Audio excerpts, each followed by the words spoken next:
Selamat siang. Saya seorang wanita berusia 50-an yang bekerja sebagai penjaga kolam renang. Kalau sudah lama menjalani pekerjaan ini, Anda jadi tahu hal-hal yang tidak diketahui orang lain. Apakah Anda tahu apa yang terjadi saat seseorang tenggelam?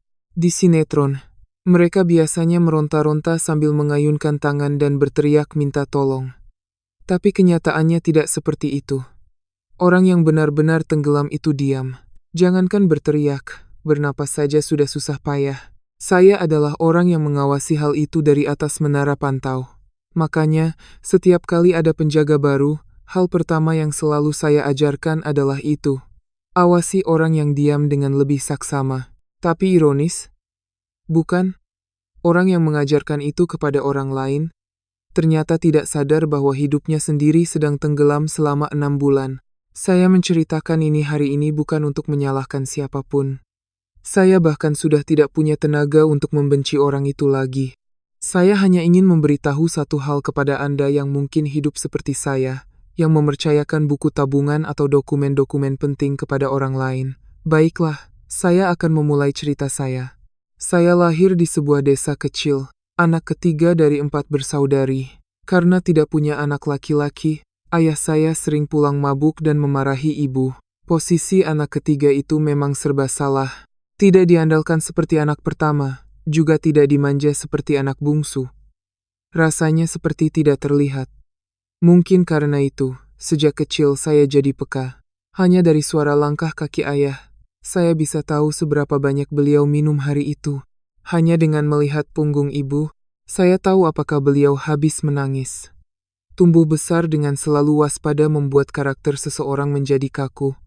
Lebih memilih untuk menahan diri daripada bertengkar. Setelah lulus dari SMK jurusan akuntansi, saya bekerja sebagai staf keuangan selama beberapa tahun, lalu menikah di usia 25. Saat itu, saya pikir saya akan menjalani hidup yang biasa-biasa saja. Namun, setelah menikah, bisnis suami saya, Budi, goyah. Sampai-sampai terdengar kabar rumah kami akan disita karena tidak bisa membayar utang barang. Saya tidak bisa hanya duduk diam di rumah. Saya mulai bekerja sebagai petugas kebersihan di kolam renang komplek. Setiap subuh saya berangkat untuk membersihkan ruang ganti, kamar mandi, hingga saluran pembuangan air. Setelah 2 tahun bekerja, kepala pengelola memanggil saya. Bu Sari, apa tidak mau coba ambil sertifikat penyelamat? Tidak ada batasan usia kok.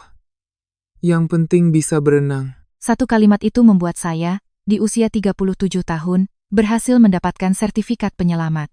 Orang yang tadinya takut air, kini belajar cara menyelamatkan orang tenggelam. Begitulah saya menjadi penjaga kolam renang dan terus bekerja hingga sekarang. Berkat pekerjaan ini, saya bisa menyekolahkan anak laki-laki saya sampai lulus kuliah. Biaya rumah sakit ibu mertua saya pun semua saya yang tanggung. Tapi, anehnya, saya tidak pernah sekalipun menyebut uang itu sebagai uang saya. Padahal saya yang bekerja keras mendapatkannya, tapi rasanya itu bukan uang saya. Semua aset keluarga kami atas nama suami saya. Buku tabungan, stempel, surat-surat penting, bahkan urusan pajak. Sejak awal menikah, suami saya selalu berkata, "Sudah, biar aku saja yang urus semua.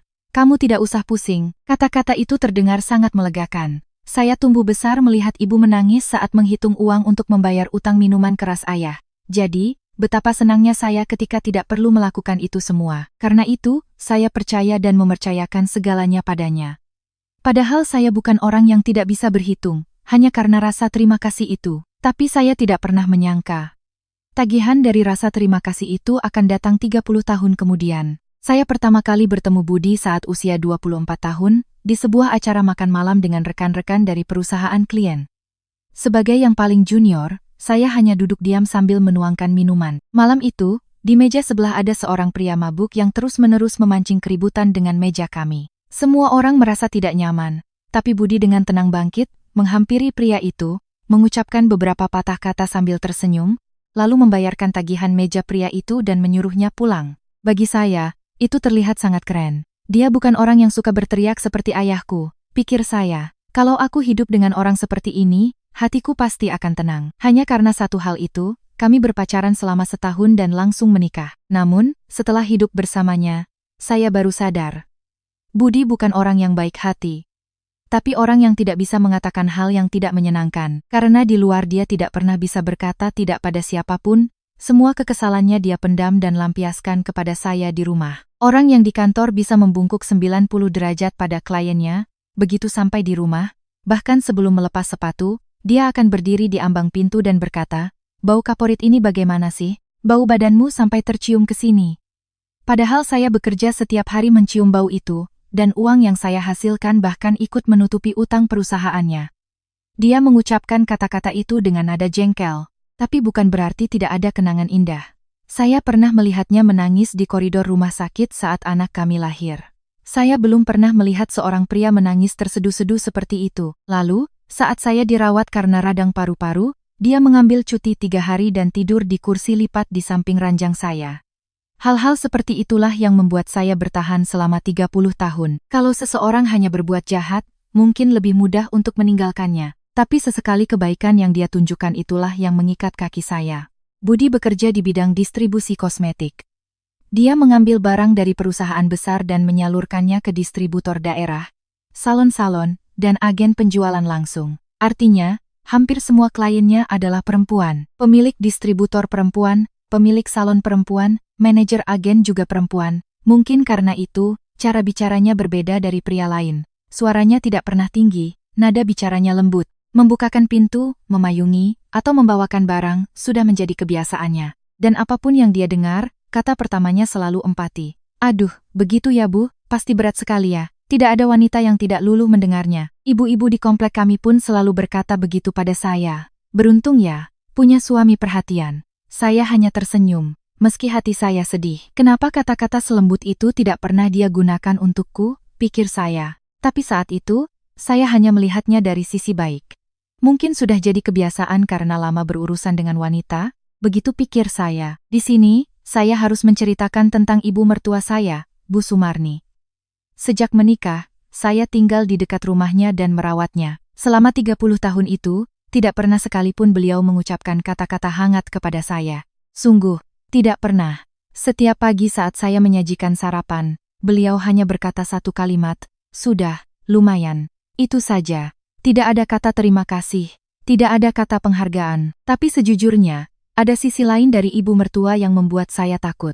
Ayah mertua saya, sejak muda, adalah seorang mata keranjang. Katanya, tak lama setelah mereka menikah, ibu mertua pernah memergokinya dan berakhir dipukuli hingga tulang rusuknya patah. Lalu, 40 tahun yang lalu, ayah mertua akhirnya angkat kaki dari rumah. Sialnya, dia memulai hidup baru dengan wanita lain di kampung sebelah. Namun, ibu mertua tidak pernah mau menceraikannya.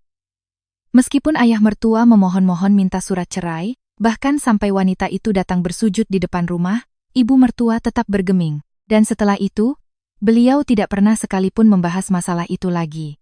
Suatu malam, Budi pulang mabuk dan berkata pada ibunya, "Bu, sudahlah, lepaskan ayah.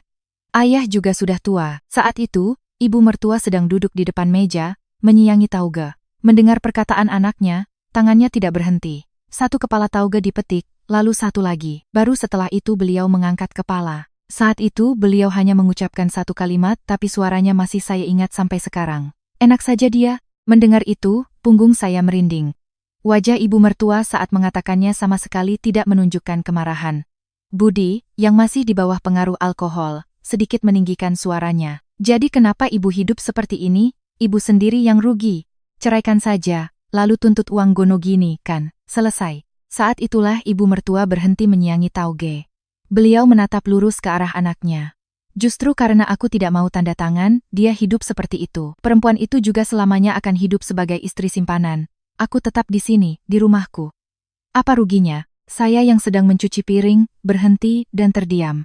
Air keran terus mengalir, tapi saya lupa mematikannya. Sejujurnya, saya sedikit takut. Ternyata manusia bisa bertahan seperti ini, pikir saya. Ibu mertua bisa melakukan apa saja jika beliau mau. Sejak saat itu, saya jadi lebih berhati-hati padanya. Sekitar 5 tahun yang lalu. Sore itu, Budi datang ke rumah bersama seorang wanita yang dia perkenalkan sebagai staf kantornya, Rina. Katanya, dia bertugas mengurus distributor, usianya sekitar akhir 30 pasonan. Katanya mereka mampir sebentar karena ada dokumen yang perlu saya tanda tangani. Wanita itu sangat ramah. Begitu masuk rumah, Dia menyapa dengan suara lantang. Saat saya menyajikan es teh manis, dia menerimanya dengan kedua tangan. Melihat ibu mertua di ruang tengah, dia menghampirinya dengan berjalan jongkok dan meraih tangannya. Tangan ibu halus sekali. Ibu mertua tidak menarik tangannya, hanya diam saja. Wajahnya tanpa ekspresi. Setelah wanita itu pergi, menjelang malam, ibu mertua memanggil saya. Beliau jarang sekali memanggil saya, mungkin hanya beberapa kali dalam setahun. Jadi saya pikir, apa aku berbuat salah? Dan menghampirinya. Beliau berkata, kalau perempuan itu datang lagi, bilang padaku. Saya bertanya 2 kali, memangnya kenapa Bu? Tapi beliau tidak menjawab. Saat itu saya hanya berpikir, mungkin beliau tidak suka ada orang asing keluar masuk rumah. Lalu saya melupakannya. Sekitar waktu itu, Budi mulai sering terlihat lelah. Setiap malam dia duduk di kamar sambil menekan-nekan kalkulator dan menghela napas. Dulu dia tidak pernah bercerita soal pekerjaan, tapi sejak saat itu, dia yang mulai membuka pembicaraan. Katanya, para distributor menunda pembayaran, sementara dia harus membayar barang di muka. Lalu suatu malam, dia berkata dengan hati-hati, "Sayang, maaf, ya, aku harus pakai uang dari tabungan kita." Saya bertanya berapa yang dia butuhkan. 300 juta dulu, 2 bulan lagi aku kembalikan. Maaf sekali, ya. Suara Budi terdengar sangat bersalah. Dia bahkan tidak berani menatap mata saya. Saya mengizinkannya. 2 bulan kemudian, dia tidak membahas uang itu lagi. Saya ingin bertanya, tapi urung. Untuk apa menanyakan hal itu pada orang yang sedang kesulitan? Pikir saya. Berikutnya, 500 juta. Lalu 400 juta. Lama-kelamaan, dia bahkan tidak menyebutkan jumlahnya. Dia hanya berkata, bulan ini aku pakai sedikit, nanti aku bereskan semuanya. Saya tidak berkata apa-apa. Kenapa? Karena Budi selalu memberitahu saya. Itu yang penting bagi saya. Dia tidak mengambil diam-diam. Bisnis kadang memang seperti itu, dan karena dia memberitahu saya lebih dulu, saya pikir dia tidak menipu saya. Kalau dipikir-pikir sekarang, betapa bodohnya saya. Hari itu saya libur, pagi-pagi saya belanja, mampir ke rumah mertua untuk memasak beberapa lauk, lalu melipat pakaian beliau. Tiba-tiba, ibu mertua keluar dari kamar dan berkata, "Aku mau mandi." Agak aneh, beliau biasanya mandi jam 8 malam, tapi hari itu, jam 2 siang beliau bilang mau mandi. Saya pikir mungkin karena cuaca panas. Ada hal aneh lainnya. Ibu mertua selalu menyimpan ponselnya di saku celemek. Takut ketinggalan telepon dari anaknya, bahkan ke kamar mandi pun beliau bawa. Tapi hari itu, ponselnya diletakkan begitu saja di atas meja makan. Belakangan saya sadar, nada deringnya juga disetel paling kencang. Sekitar 10 menit kemudian, telepon berdering. Suaranya begitu keras sampai memenuhi seisi rumah. Saya melirik ke arah pintu kamar mandi. Terdengar suara air. Ibu tidak akan dengar, pikir saya, lalu mengangkatnya. Saya hendak mengatakan bahwa ibu mertua sedang tidak bisa menerima telepon, tapi orang di seberang lebih dulu bicara. Dengan Ibu Karsini, saya bahkan tidak tahu itu nama siapa. Itu bukan nama ibu mertua saya. Selama 30 tahun saya hanya memanggilnya ibu, tidak pernah melihat KTP-nya. Jadi saat itu saya pikir ini telepon salah sambung. Maaf, di sini tidak ada. Saat saya hendak mengatakan itu, orang itu melanjutkan bicaranya.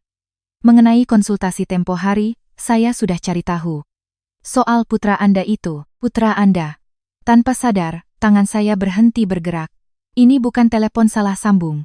Tapi kalau saya bilang saya bukan orang yang dituju, teleponnya pasti akan ditutup. Jadi saya merendahkan suara dan menjawab, "Ah, iya." Orang itu, sepertinya tidak sadar, terus berbicara sambil terdengar suara membalik kertas. Kalau pihak menantu menuntut uang gono gini, masa pernikahannya kan sudah lebih dari 30 tahun, jadi bisa dapat sekitar sekian. Pembagian hartanya bisa dianggap hampir separuh. Tapi, soal yang saya tanyakan tempo hari, apakah ibu sudah cek aset apa saja yang atas nama menantu ibu? Itu yang paling penting. Saya berpegangan pada kursi makan. Kaki saya gemetar, tidak sanggup berdiri. Menantu, ini tentang saya. Sampai saat itu, saya pikir telepon ini tentang perceraian ayah dan ibu mertua. Apa setelah 40 tahun akhirnya ibu berubah pikiran? Atau mungkin mereka mau membereskan semuanya sebelum ayah meninggal? Begitu pikir saya. Ternyata bukan. Ini tentang saya dan suami saya. Jadi, atas nama menantu, saya berhasil bertanya. Suara saya bergetar, tapi orang itu tidak menyadarinya. Iya, properti atau tabungan atas nama menantu juga termasuk dalam pembagian harta. Tentu dari sudut pandang ibu, yang terbaik adalah yang paling menguntungkan putra ibu, jadi lebih baik ibu cari tahu dulu. Kata-kata selanjutnya tidak terdengar lagi. Telinga saya berdengung, Seperti saat kepala masuk ke dalam air di kolam renang. Suara terdengar, tapi tidak bisa dipahami sebagai kata-kata. Saya mematikan telepon. Tanpa pamit, langsung saya putus. Seketika, sebuah gambaran terbentuk di kepala saya. Ah, jadi Budi tidak bisa bicara langsung padaku, makanya dia menyuruh ibunya. Jadi ibu mertua diam-diam bertemu pengacara untuk mencari tahu berapa yang harus diberikan pada menantunya, apa yang harus disembunyikan, dan bagaimana caranya agar tidak rugi banyak. Sejak saat itu, badan saya lemas. Bukan karena sedih. Perasaan pertama yang muncul adalah pengkhianatan. Saya menikah dengan keluarga ini dan hidup selama 30 tahun. Setiap ulang tahun ibu mertua, seolah-olah saya satu-satunya anaknya, saya yang memasak sup rumput laut dan menyiapkan meja makan. Setiap kali beliau sakit, saya yang membawanya ke UGD. Tapi di rumah ini, hanya saya yang tidak tahu. Suami saya tahu, ibu mertua tahu. Tapi saya yang setiap pagi memasak nasi dan menyetrika kemejanya, tidak tahu apa-apa. Sebenarnya aku ini apa di rumah ini, pikir saya. Kalaupun mau mengusir, setidaknya mereka akan bicara langsung pada saya, kan? Tapi mereka berdua, di belakang saya, sedang menawar harga saya. Kira-kira berapa yang pantas diberikan padanya? Tangan saya mulai gemetar hebat. Lalu, tangan saya bergerak lebih dulu dari pikiran saya. Saya berjalan ke depan pintu kamar mandi, memutar kunci, dan menguncinya. Sampai sekarang pun saya tidak bisa menjelaskan kenapa saya melakukannya. Kalau ibu mertua keluar, dengan wajah seperti apa beliau akan melihat saya? Dan saya, harus memasang wajah seperti apa? Haruskah saya pura-pura tidak tahu dan menyiapkan makan malam? Atau haruskah saya berteriak bahwa saya sudah tahu semuanya? Saya butuh waktu untuk memutuskan. Tepatnya hanya itu. Sama sekali bukan niat untuk mengurung ibu mertua. Saya hanya merasa pintu itu tidak boleh terbuka saat itu. Lalu saya terduduk di lantai ruang tengah, memeluk lutut dan menyembunyikan wajah. Tapi, dari dalam tidak terdengar suara apapun. Beliau tidak menggedor pintu, tidak memanggil dan bertanya kenapa pintunya tidak bisa dibuka. Suara air juga sudah berhenti. Keheningan itu berlangsung sekitar 10 menit. Saat itulah saya panik dan membuka pintu. Khawatir terjadi sesuatu di dalam. Ibu mertua sudah berpakaian lengkap, duduk di atas tutup kloset seperti patung. Rambutnya bahkan tidak basah. Beliau tidak mandi, handuknya pun masih terlipat rapi. Saat pintu terbuka, beliau perlahan menatap saya. Tidak ada raut terkejut. Wajahnya seperti orang yang sudah menunggu saat ini. Akhirnya kamu tahu juga. Butuh waktu 3 tahun, di tempat itu juga, saya ingin menanyakan semuanya. Apa maksudnya 3 tahun? Kenapa mencari pengacara dan mencari tahu segala hal? Apa ini suruhan Budi? Tapi ibu mertua mengangkat tangannya, menghentikan saya. Lalu, tanpa berkata apa-apa, beliau masuk ke kamarnya. Saya menatap punggungnya, tapi tidak tahan lagi dan ikut masuk. Selama ini, saya tidak pernah masuk ke kamarnya tanpa izin. Tapi hari itu saya langsung masuk. Apa dia yang bilang? Katanya dia mau cerai denganku? Apa dia menyuruh ibu untuk mencari tahu? Kalau begitu, suruh dia bicara langsung padaku. Kenapa ibu yang repot-repot mencari tahu? Suara saya mulai meninggi. Tenggorokan saya sakit saking kerasnya saya berteriak. Ibu, katakan sesuatu. Apa ibu sudah tahu sejak 3 tahun lalu? Lalu selama 3 tahun itu, aku ini apa? Musim dingin tahun lalu saat ibu sakit radang paru-paru, aku tidur di rumah sakit selama 3 hari. Saat ibu menerima semua itu, apa yang ibu pikirkan? Saat itu, ibu mertua menoleh. Tapi bukan menatap saya, beliau menatap lantai kamar. Aku benar-benar ingin tahu. Apa aku ini benar menantu di rumah ini? Ibu kan juga orang yang menanggung masalah ayah sendirian. Pasti ibu tahu bagaimana perasaanku sekarang. Setelah mengatakan itu, barulah air mata saya jatuh. Tolong katakan sekarang saja, berapa yang akan mereka berikan? Aku juga harus bersiap-siap, aku tidak punya tempat untuk pergi. Keluargaku sudah tidak ada, anakku juga sibuk dengan hidupnya sendiri. Tapi kalau aku tahu lebih awal, setidaknya aku bisa melakukan sesuatu. Saat ini, aku sendirian tidak tahu apa-apa sambil memasak, itu yang paling menyakitkan. Ibu mertua masih tidak berkata apa-apa.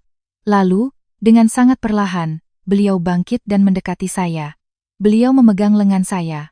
Itu pertama kalinya beliau menyentuh saya seperti itu. Tidurlah hari ini. Kalau aku bicara sekarang, semuanya akan hancur. Tidurlah. Dan besok pagi temui aku. Lalu beliau menutup pintu kamar. Saya berdiri lama di depan pintu yang tertutup itu. Apa maksudnya semuanya akan hancur? Saat itu saya benar-benar tidak mengerti. Malam itu saya tidak bisa tidur. Sebelum alarm subuh berbunyi, saya sudah bangun, memasak nasi dan membuat sup. Budi tidak tahu apa-apa. Makan seperti biasa, mengenakan kemeja yang sudah saya setrika, lalu berangkat. Aku mungkin pulang malam hari ini. Ada orang dari luar kota datang. Setelah pintu tertutup dan suara langkah kakinya menjauh, barulah saya duduk di meja makan. Sekitar setengah jam kemudian, bel berbunyi. Dari interkom, saya lihat ibu mertua berdiri di sana. Beliau jarang sekali datang ke rumah kami. Meskipun hanya 10 menit jalan kaki, mungkin hanya beberapa kali dalam setahun beliau datang. Saat saya membuka pintu, beliau tidak masuk, hanya berdiri di ambang pintu menatap saya. Bahkan tidak melepas sandalnya. Dia sudah pergi? Setelah saya bilang Budi sudah berangkat kerja, barulah beliau masuk. Tapi beliau tidak duduk di sofa, melainkan di ujung kursi makan. Seperti orang yang hanya mampir sebentar. Di tangannya ada selembar kertas terlipat. Beliau meletakkannya di atas meja dan mendorongnya ke arah saya. Saat saya buka, ada tulisan tangan yang tidak rapi. Akta perkawinan. Goresannya bergetar, ada bekas tulisan yang ditebalkan berkali-kali. Sebenarnya, ibu mertua hanya sekolah sampai kelas 3 SD. Beliau harus membaca huruf satu persatu dengan bersuara untuk mengerti artinya, dan lebih sulit lagi untuk menulis. Coba kamu urus ini. Di kantor catatan sipil katanya bisa. Saat saya hendak bertanya lagi tentang kejadian kemarin, barulah beliau berkata, kamu pergi dan lihat saja sendiri. Kamu harus lihat dengan mata kepalamu sendiri baru percaya. Kalau aku yang cerita, kamu tidak akan percaya. Saat itu pun saya masih tidak mengerti apa maksudnya. Kenapa tidak ibu ceritakan saja? Tanya saya. Ibu mertua menatap lurus ke arah saya untuk pertama kalinya dan berkata, dan pergilah hari ini. Jangan tunda lagi. Pergi hari ini. Lalu beliau bangkit. Pintu depan tertutup, dan saya masih berdiri mematung sambil memegang kertas itu. Hari itu saya tidak masuk kerja. Itu pertama kalinya saya bolos tanpa izin. Pagi-pagi, tepat saat kantor catatan sipil buka, saya sudah di sana. Saya bahkan tidak tahu harus minta dokumen apa. Jadi saya serahkan saja kertas dari ibu mertua pada petugas muda di loket.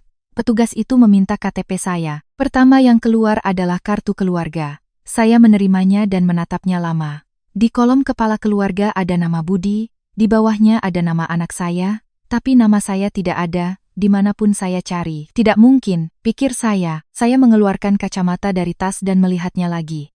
Tetap tidak ada. Di alamat rumah kami, dengan semua nama anggota keluarga kami, hanya nama saya yang hilang. Tangan saya gemetar sampai kertas itu berbunyi gemerisik. Saya meminta satu dokumen lagi pada petugas. Akta perkawinan. Tidak sampai 2 menit, dokumen itu keluar. Di sana tertulis, tanggal pendaftaran pernikahan, dan di bawahnya ada tulisan perceraian dengan sebuah tanggal. Tanggal 6 bulan yang lalu. Saya membacanya 3 kali. Masih tidak mengerti, saya bertanya pada petugas. Petugas muda itu menatap saya sekali, lalu berkata dengan hati-hati, Ibu, perceraian ibu sudah sah. 6 bulan yang lalu. Saya tidak pernah menerima surat panggilan. Tidak pernah ke pengadilan. Tidak pernah menandatangani apapun. Tapi 6 bulan yang lalu, saya sudah menjadi orang asing bagi suami saya. Tahu apa alasan perceraiannya? Karena saya meninggalkan suami saya. Wanita yang setiap jam 5 pagi berangkat untuk membuka pintu kolam renang, di atas kertas, menjadi wanita yang kabur dari rumah. Saya duduk di kursi plastik di ruang tunggu kantor catatan sipil selama 30 menit, tidak bisa bergerak. Saya bahkan tidak bisa menangis. Air mata tidak keluar. Saya hanya terus menatap kertas di tangan saya, sambil duduk di sana. Ada satu hal yang tidak saya mengerti. 6 bulan. Itu setengah tahun. Bagaimana mungkin selama setengah tahun itu tidak ada satu lembar pun surat yang datang untuk saya? Setidaknya pengadilan pasti mengirimkan sesuatu kan? Lalu kemana semua surat itu? Sesampainya di rumah, saya langsung memeriksa kotak surat. Karena surat-surat biasanya atas nama suami saya, dialah yang selalu mengambilnya. Saya bahkan tidak ingat kapan terakhir kali saya membuka kotak surat. Mungkin tidak pernah, tapi itu baru setengahnya. Yang sebenarnya ada di tempat lain. Malam itu, sebelum Budi pulang, saya menggeledah lacinya. Seumur hidup, itu pertama kalinya saya menggeledah barang-barang suami saya. Di sana ada sebuah map tua berisi dokumen perusahaan, ada daftar nama karyawan, dan di sana ada nama saya. Beberapa tahun yang lalu, Budi pernah berkata, sayang, karena urusan pajak, namamu aku masukkan ke daftar karyawan. Ya, cuma pinjam nama saja. Saya mengiyakan. Saya tidak tahu artinya. Tidak juga bertanya lebih jauh. Ternyata sejak saat itu, semua surat yang ditujukan untuk saya, mulai dari tagihan BPJS Kesehatan hingga pemberitahuan dana pensiun, semuanya dikirim ke alamat kantor. Urusan pajak yang dia katakan itu, ternyata adalah persiapan untuk hari ini. Tapi itu pun belum semuanya. Belakangan, Setelah menerima semua berkas dari kantor pengacara, saya baru tahu. Budi tidak menuliskan alamat rumah kami sebagai alamat saya di surat gugatan. Dia menuliskan alamat sebuah gudang yang sudah tutup bertahun-tahun lalu. Sebuah bangunan kosong. Jadi, surat yang dikirimkan pengadilan untuk saya, sejak awal tidak mungkin sampai. Surat itu dikirim ke gudang, tidak ada yang menerima, lalu dikembalikan. Setelah beberapa kali seperti itu, pengadilan menganggap bahwa alamat orang ini tidak diketahui. Ternyata ada prosedur di mana pemberitahuan bisa digantikan dengan menempelkannya di papan pengumuman pengadilan. Saya bahkan tidak tahu ada hal seperti itu, jadi, saya tidak hadir di pengadilan. Karena tidak hadir, saya tidak bisa mengatakan apa-apa. Jadi, semua yang tertulis di berkas yang diajukan Budi dianggap benar. Pernyataannya bahwa saya meninggalkan suami saya dan kabur, menjadi putusan pengadilan. Setelah mengetahui semua itu, malamnya, saya tetap menyiapkan makan malam untuk Budi. Sambil lalu, saya bertanya, "Oh ya, ada yang mau aku tanyakan. Akhir-akhir ini ada surat untukku, tidak?" Budi, tanpa meletakkan sendoknya, menjawab, "Hah, surat apa? Tidak ada. Teman kerja di kolam renang katanya kirim undangan pernikahan anaknya. Tapi aku tidak terima. Kemarin dia telepon, tanya alamatnya benar atau tidak. Katanya sih sudah dikirim ke alamat rumah kita." Barulah Budi menatap saya. Lalu dia tersenyum. Senyum itu, senyum yang biasa dia tunjukkan pada klien-kliennya. "Memangnya ada surat apa untukmu? Salah kirim kali. Isinya cuma brosur, jadi setiap pagi ku buang. Zaman sekarang kan undangan dikirim lewat pesan singkat. Siapa yang masih pakai kertas?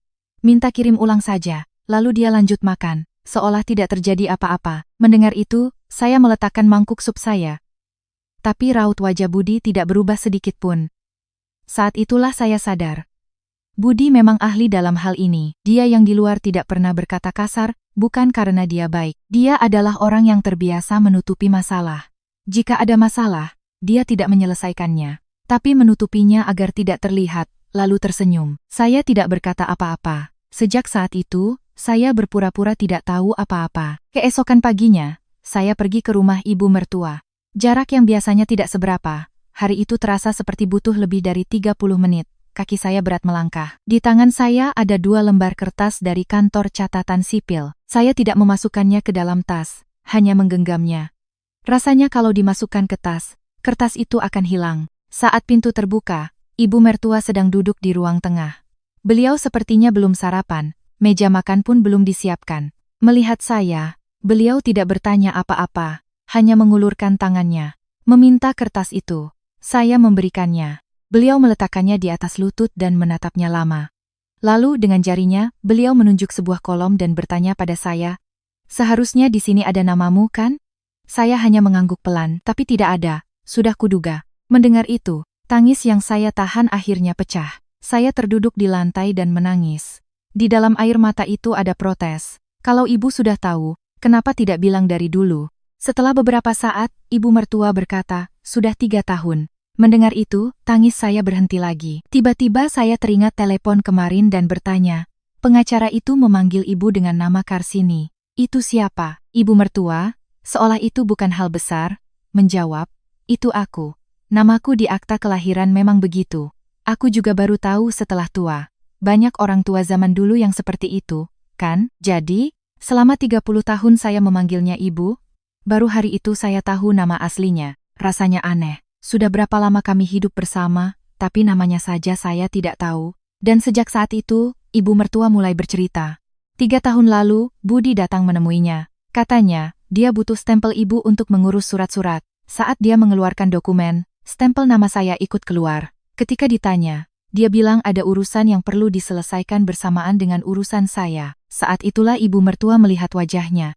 Di wajah anak itu, aku melihat wajah bapaknya. Persis wajah itu. Wajah saat meminta stempel. Sejak hari itu, ibu mertua sudah punya firasat. Beliau tidak tahu persis apa yang terjadi, tapi beliau tahu Budi sedang melakukan sesuatu di belakang saya. Tapi beliau tidak bisa cerita pada siapapun. Kalau bertanya pada Budi, dia pasti akan mengelak. Kalau cerita pada saya, tanpa bukti yang jelas, itu sama saja mengacaukan rumah tangga orang. Jadi, beliau mulai mencari tahu diam-diam sendirian. Saya bertanya, "Bagaimana cara ibu mencari tahu?" Beliau menjawab, "Memangnya aku bisa apa? Aku hanya berdiri di depan kantor catatan sipil." Ternyata, ibu mertua berdiri di depan kantor itu. dan setiap kali ada orang muda yang keluar, beliau menahannya dan bertanya, "Kalau mau lihat nama menantuku ada di mana, harus minta surat apa?" Ada yang lewat begitu saja, ada yang merasa terganggu, ada juga yang memberitahu dengan ramah. Beliau melakukan itu selama berbulan-bulan, sampai suatu hari, seorang wanita muda berkata, "Nek, yang seperti itu harus diurus oleh yang bersangkutan." Mendengar itu, saat pulang, kakiku lemas sampai harus duduk beberapa kali di jalan. Orang yang bahkan tidak lancar membaca, berdiri di depan kantor catatan sipil selama berbulan-bulan. Saat itu, air mata saya mulai mengalir lagi. Ibu mertua dengan tenang melanjutkan ceritanya. "Saat sedang begitu, tiba-tiba aku teringat. Kantor pengacara. Dulu, saat bapakmu mematahkan tulang rusukku, tetangga sebelah membawaku ke sana untuk menolong. Aku bahkan tidak tahu ada tempat seperti itu. Tapi bajingan itu datang ke sana juga. Entah bagaimana dia tahu. Mungkin tetangga yang memberitahu. Di depan semua orang, dia menjambak rambutku dan menyeretku menuruni tangga." Ibu mertua menceritakannya tanpa getaran dalam suaranya. Itu yang membuat saya lebih takut. Sambil menuruni tangga, dia bertanya kenapa aku datang ke tempat seperti itu. Katanya, "Memangnya apa yang bisa kamu lakukan di sini?" Aku tidak bisa menjawab apa-apa saat itu, karena perkataannya benar. Apa yang bisa aku lakukan? Aku punya 2 anak, tidak punya keluarga, tidak tamat sekolah. Setelah itu, aku terbaring sakit selama 3 hari, tapi aku tidak bisa membuang kartu nama yang kudapat hari itu. Rasanya kalau kubuang, semuanya benar-benar akan berakhir. Jadi selama 40 tahun, kusimpan di bawah tikar linoleum. Saya memanggil, "Ibu," tapi tenggorokan saya tercekat, suara tidak keluar. Tapi karena merasa harus mencari tahu sesuatu, aku pergi ke sana. Ternyata yang duduk di sana orang muda. Kupikir aku salah alamat, jadi aku tunjukkan kartu nama itu dulu. Kutanya, apa dia kenal orang tua yang dulu bekerja di sini? Dia menatap kartu nama itu lama, lalu berkata, "Itu ayah saya." Katanya, ayahnya sudah meninggal beberapa tahun lalu. Ibu mertua berhenti sejenak. Lalu dia mengeluarkan map tua dan berkata, "Persis 40 tahun yang lalu. Aku bilang di sana, aku ini sudah mau mati, jadi tidak apa-apa. Tapi sepertinya anakku melakukan sesuatu atas nama menantuku. Aku tidak bisa baca, jadi tidak tahu itu apa. Tolong bantu orang tua ini." Saat itu, untuk pertama kalinya, suara ibu mertua sedikit meninggi. Dia mulai bicara soal posisi anak ibu, apa yang harus disiapkan. Jadi aku bilang, "Aku di sini bukan untuk membela anak saya. Saya datang untuk membantu menantu saya. Sepertinya anak saya mau mengusir menantu saya tanpa apa-apa, dan itu tidak akan aku biarkan sampai aku mati. Tolong hentikan itu." Mendengar itu, saya bersimpuh di lantai. Saat saya memanggil, "Ibu," beliau berkata, "Aku ini bodoh, tidak sekolah, tidak tahu apa-apa. Jadi seumur hidup balas dendamku hanya tidak mau memberikan surat cerai. Tapi aku harap menantuku tidak hidup sepertiku." Hanya itu, hari itu, di ruang tengah itu, saya menangis lama sekali. Ibu mertua hanya duduk diam, tidak melakukan apa-apa. Beliau tidak memeluk saya, tapi belakangan saya lihat, tangannya terus mengusap-usap lututnya. Itu kebiasaannya saat menahan sesuatu. Setelah tangis saya reda, saya bertanya, "Waktu itu ibu pasti tahu aku mengunci pintu. Kenapa ibu diam saja?" "Aku sengaja meninggalkan telepon itu di luar agar kamu yang mengangkatnya." Nada deringnya juga kusetel paling kencang. Dari mulutku sendiri, rasanya tidak sanggup mengatakannya. Entah sudah berapa kali aku mencoba lalu gagal. Kupikir setelah kamu masuk, kamu akan menanyakan semuanya. Tapi kamu diam saja. Betapa takutnya dia sekarang, hanya itu yang kupikirkan. "Ibu." Hari itu, saya pikir saya telah mengurung ibu mertua. Ternyata, di dalam sana, beliau justru mengirimkan sinyal kepada saya dengan cara itu. Setelah saya sedikit tenang, beliau berkata, "Jangan menangis. Menangis nanti saja setelah semua selesai. Sekarang ada yang harus kamu lakukan." Beberapa hari kemudian, saya mengantar ibu mertua ke kantor pengacara itu. Gedung ruko tua 3 lantai tanpa lift. Saya memegang tangan ibu mertua saat menaiki tangga. Pengacaranya ternyata lebih muda dari yang saya bayangkan. Melihat ibu mertua, dia bangkit dari kursinya dan menyapa. Saat saya mengeluarkan semua dokumen, dia memeriksanya satu persatu, lalu melepas kacamatanya. "Wah, ini keterlaluan. Saya juga sudah lama tidak melihat kasus seperti ini." Lalu dia menjelaskan satu persatu. Alamat saya yang tertulis di surat gugatan adalah alamat gudang yang sudah tidak beroperasi. Tanda tangan saya di surat cerai juga bukan tulisan tangan saya. Saya punya kebiasaan menarik garis panjang di goresan terakhir nama saya, dan itu tidak ada. Ada juga stempel nama saya. "Apa stempel itu ada di rumah sekarang?" tanya pengacara. Saya bilang, "Pagi tadi saya cek dan masih ada." lalu dia berkata, dipakai, lalu dikembalikan ke tempatnya. Orang-orang seperti ini memang begitu. Mereka berusaha agar tidak ketahuan sampai akhir. Mendengar itu, saya terdiam sejenak, lalu bertanya, lalu, saya harus bagaimana sekarang? Ini kan putusan yang keluar tanpa sepengetahuan ibu. Selama dokumennya lengkap, tidak sulit untuk membatalkannya. Pertama, kita lakukan itu dulu. Setelah itu, giliran ibu yang menggugat cerai. Kata-kata itu terdengar aneh bagi saya. Membatalkan perceraian, lalu bercerai lagi? Apa gunanya? Bukankah hasilnya sama saja? Lalu pengacara itu berkata, dipecat orang lain dan mengundurkan diri itu dua hal yang sangat berbeda. Dan karena ada bukti pemalsuan dari pihak sana, syarat-syaratnya bisa ibu yang tentukan. Saat itu saya belum begitu paham, tapi setelah semuanya selesai, saya mengerti maksudnya. Kemudian, pembicaraan beralih ke rekening. Kemana uang yang diambil Budi dari tabungan kami dan kas perusahaan? Pengacara itu menunjukkan selembar kertas yang sudah dia siapkan. Ada satu nama yang sama tertulis berulang kali. Setiap bulan, di tanggal yang hampir sama, dengan jumlah yang hampir sama. Melihat nama itu, saya langsung tahu.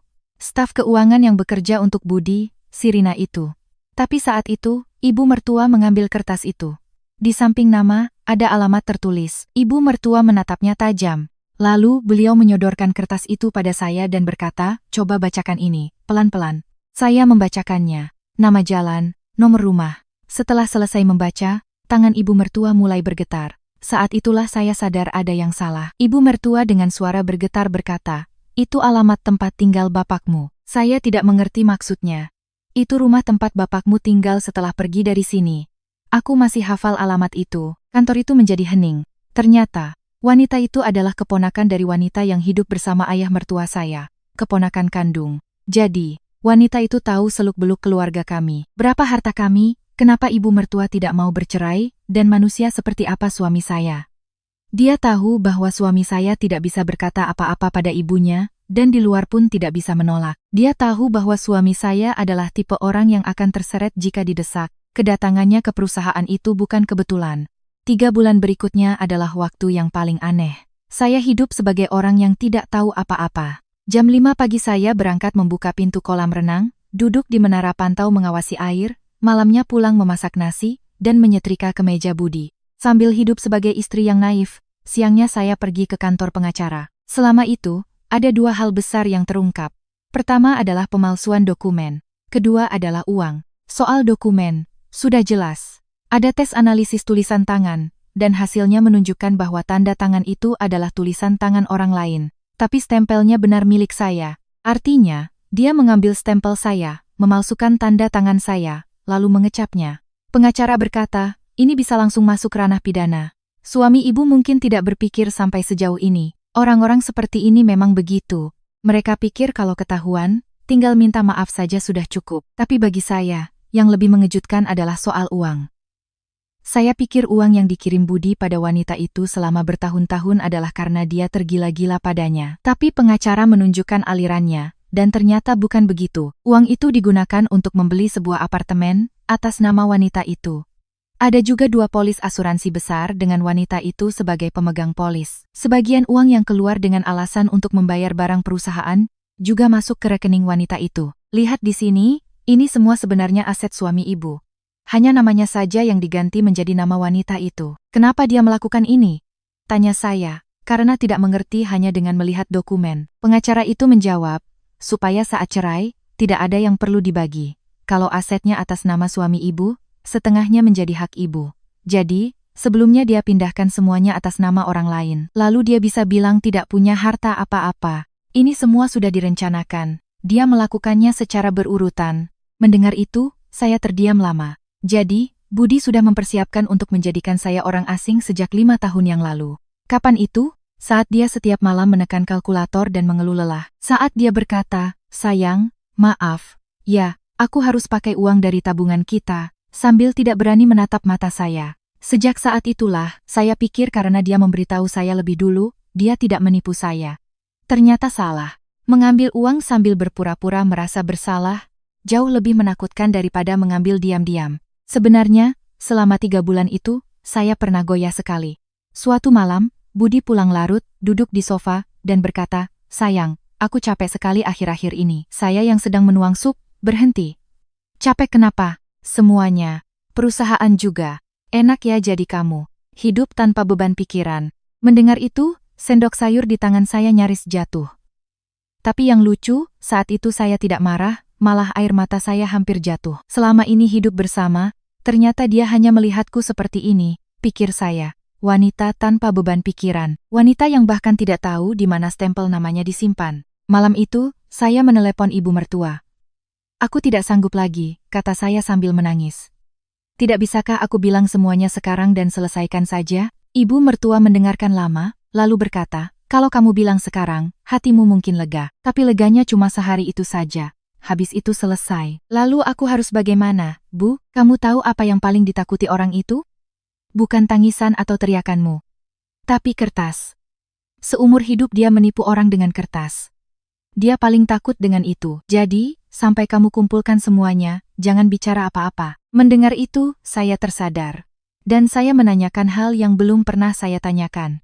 Ibu, bagaimana ibu bisa bertahan selama 40 tahun? Aku bukan bertahan, tapi keras kepala. Dulu, selain tidak mau memberikan surat cerai, tidak ada yang bisa aku lakukan. Kamu berbeda. Kamu bisa menang, jadi bertahanlah. Jangan seperti aku, bertahan sambil kalah. Sejak hari itu, saya tidak goyah lagi. Setelah sekitar 3 bulan, persiapan selesai. Pengacara bilang minggu depan kita akan bergerak. Tapi sebelum itu, Budi lebih dulu hancur. Musim gugur tahun itu, kondisi perusahaannya tiba-tiba memburuk. Salah satu klien besar menunggak pembayaran selama berbulan-bulan, lalu akhirnya bangkrut. Dia harus membayar barang di muka, tapi uang yang seharusnya masuk hilang. Jadi, kemana Budi akan pergi? Tentu ke tempat uangnya berada. Apartemen atas nama wanita itu, asuransi atas nama wanita itu, rekening bank juga atas nama wanita itu. Semua yang dia serahkan dengan tangannya sendiri karena tidak mau berbagi dengan saya. Tapi teleponnya tidak diangkat. Wanita itu juga tidak masuk kantor. Belakangan saya dengar. Sejak saat itu Budi berkeliling ke luar kota selama beberapa minggu untuk mencari wanita itu. Dia mendatangi distributor, menelepon klien-klien lama. Setiap malam menunggu di dalam mobil di suatu tempat. Sekitar waktu itu, Budi sering pulang subuh. Tidak ada bau alkohol, tapi dia pulang subuh. Dia akan menjatuhkan diri di sofa dan diam saja. Saya melihatnya, tapi tidak bertanya apa-apa. Sampai suatu malam, Budi pulang dengan wajah pucat. Hari itu, dia bertemu lagi dengan wanita itu. Budi duduk di kursi makan, mengusap wajahnya dengan tangan, lalu berkata, aku benar-benar dalam masalah besar. Saya duduk diam di hadapannya. Aku menitipkan sejumlah uang, dana perusahaan. Karena ada urusan, aku titip atas nama orang lain sebentar. Tapi itu, Budi tidak bisa melanjutkan kata-katanya. Saya menunggu. Katanya sudah habis dipakai. Siapa? Orang itu. Katanya sudah dia pakai semua. Saya menatap wajahnya. Tapi di wajah itu, tidak ada rasa bersalah. Yang ada hanya rasa dirugikan. Wajah orang yang hartanya direbut dalam sekejap. Jadi, kamu minta dikembalikan? Sudah.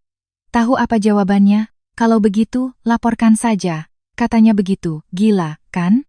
Lagi-lagi kata-katanya terputus. Tapi saya sudah tahu. Alasan kenapa dia tidak bisa melapor.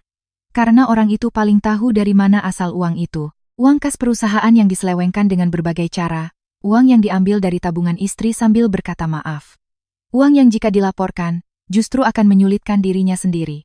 Wanita itu tahu itu. Budi menatap saya dan berkata, sayang, aku harus bagaimana? Mendengar itu, saya tertawa. Sungguh, saya tertawa. Dia bertanya pada saya harus bagaimana? Pada orang yang 6 bulan lalu sudah dia jadikan orang asing. Saya meletakkan mangkuk nasi dan berkata, sudah disuapi kue, tapi disuruh jangan dimakan.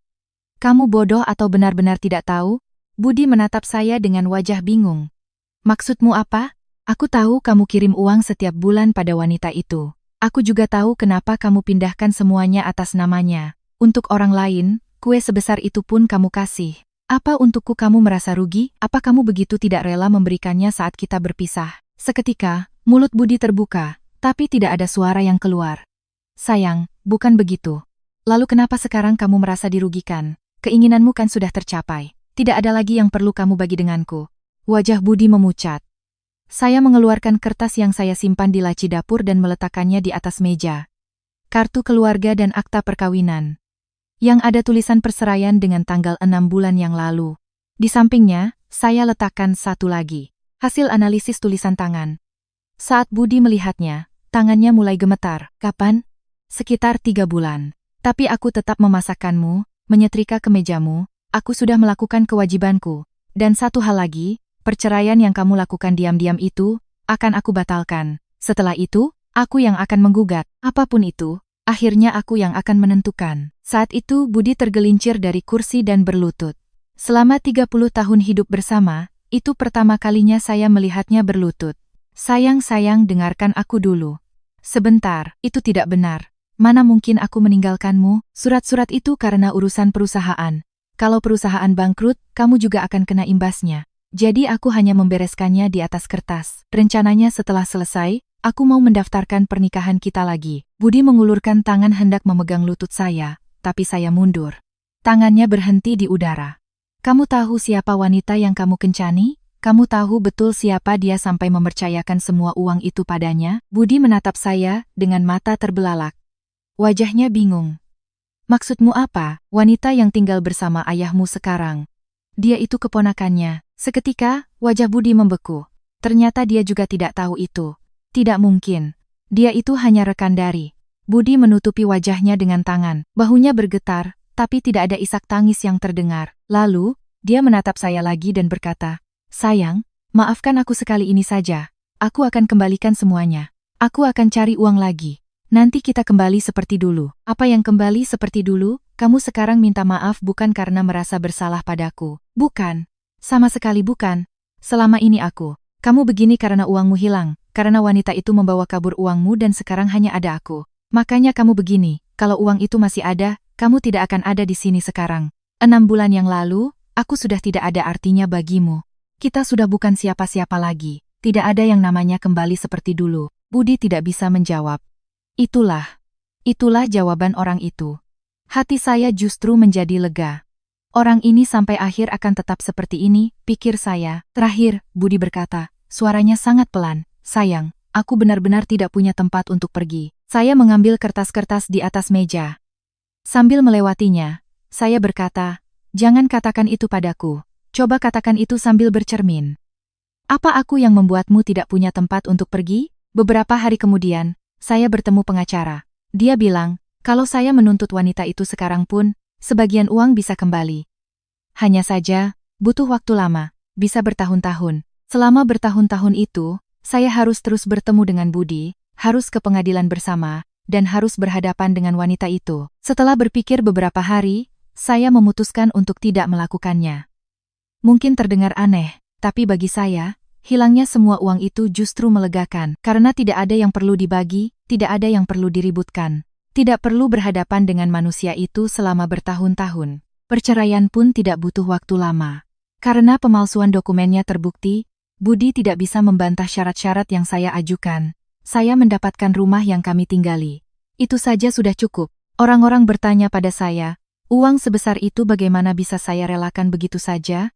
Tapi bagi saya, yang penting bukan uang. Saya bisa mencari uang lagi seperti sekarang. Yang ingin saya dapatkan kembali adalah nama saya yang selama 6 bulan hilang tanpa saya sadari. Hanya itu, hari di mana nama saya kembali tercantum di kartu keluarga, saya membawa kertas itu dan duduk lama di bangku depan kantor catatan sipil, menatapnya. Entah kenapa, rasanya begitu membahagiakan. Hari penandatanganan surat cerai, Budi mengikuti saya sampai ke tempat parkir. Dia hendak berlutut lagi di hadapan saya. Saat itu, ibu mertua yang melihatnya, berkata, bapaknya dulu juga begitu sebelum pergi. Laki-laki yang sekali selingkuh, sampai mati akan begitu. Jangan dimaafkan. Mendengar itu, Budi berbalik dari saya ke arah ibunya. Bu, kenapa begini? Tolong, Bu, bicara padanya. Apa ibu senang melihat anak ibu hidup seperti ini? Aku tahu aku salah. Tapi aku kan anak ibu. Tolong bilang padanya untuk berpikir lagi. Saat itu, untuk pertama kalinya, ibu mertua menatapnya. Aku harus bilang apa? Bilang saja. Hidup itu kadang berbuat salah. Minta dia maafkan sekali ini saja. Tolong bujuk dia, Bu. Ibu mertua mengulangi kata salah. Lalu beliau berkata, bapakmu juga setiap hari bilang begitu. Salah. Sekali ini saja. Namanya juga manusia, pasti berbuat salah. Lalu dia berkemas dan pergi, sampai sekarang hidup seperti itu. Dan yang kamu lakukan itu bukan salah. Saat Budi hendak memegang tangan ibunya, ibu mertua menarik tangannya. kamu itu sama persis dengan bapakmu. Budi memanggil ibu. Sekali lagi, tapi ibu mertua langsung berbalik. Sekarang, saya tinggal bersama ibu mertua. Setelah bercerai, saya membawanya tinggal bersama saya. Orang-orang bertanya, sudah cerai kok masih merawat mertua? Tapi bagi saya, ibu mertua bukan orang lain. Beliau adalah satu-satunya orang yang melindungi saya. Setiap kali saya menyajikan makanan, kalimat pertama yang ketus itu masih sama. Tapi sekarang, ada satu kalimat lagi di belakangnya. Terima kasih atas kerja kerasmu. Dan setiap subuh, saya masih pergi ke kolam renang. Sampai sekarang, badan saya masih berbau kaporit. Tapi, saya tidak malu lagi. Bau inilah yang menghidupi saya. Alasan saya menulis dan menghapus cerita ini berkali-kali hingga akhirnya memutuskan untuk membagikannya hanya satu. Pasti banyak di antara Anda yang mempercayakan buku tabungan, stempel, dan surat-surat pada keluarga. Itu sama sekali bukan hal yang buruk. Hanya saja, saya ingin berpesan, tolong periksa setidaknya sesekali. Jangan sampai Anda hidup selama 6 bulan tanpa menyadari bahwa Anda telah menjadi orang asing. Terima kasih telah mendengarkan cerita panjang saya.